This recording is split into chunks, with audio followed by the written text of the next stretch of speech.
Dans l'obscurité, je regarde les poussières danser entre les rayons lumineux des stores. La fenêtre de ma chambre ouvre vers l'est, où le jour se lève. L'appartement a beau n'être qu'au 3e étage, le soleil l'éclabousse de lumière, à condition que la matinée soit belle et le ciel dégagé. Je ne ferme jamais entièrement mes stores. Cela forme des rangées de pointillés entre chaque lame de plastique. La lumière peut entrer, quadriller l'espace, et des escarbilles imprécises flottent, s'éclairent un instant, disparaissent, réapparaissent dans un autre rayon plus bas. Certains matins, quand j'ai du temps, je regarde ce balai pendant des heures. Je n'imagine rien de précis. Pas de station spatiale ni de météorites dans les vents solaires. Ça me suffit de savoir qu'il s'agit de poussières minuscules glissant de faisceau en faisceau.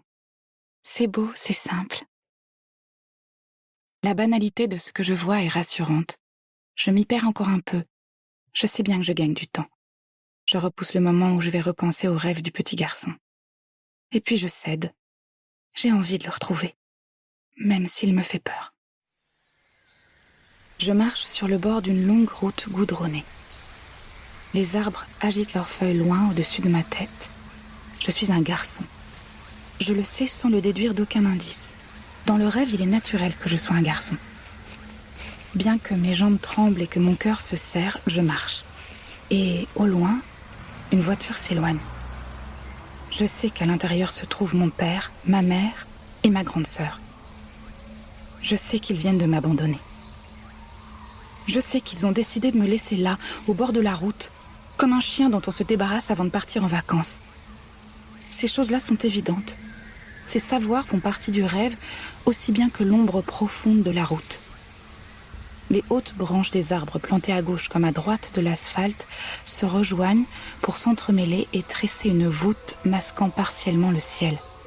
La route semble percée dans un tunnel végétal. La lumière tombe au travers des feuilles. Elle ressemble à celle qui se glisse entre les lames de mon store. Elle est diffractée, morcelée.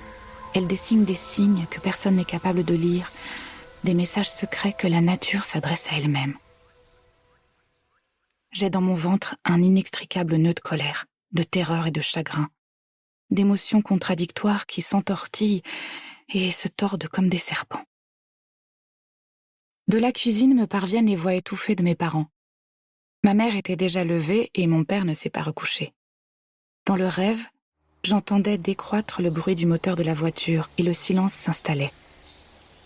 Le faux silence de la forêt composé de 1000 bruits inquiétants ou banals, le vent dans les branches, des craquements. Pour continuer à écouter ce livre audio gratuitement, cliquez sur le lien dans la description et vous pourrez l'écouter en entier sans frais grâce à l'essai de 30 jours d'Audible.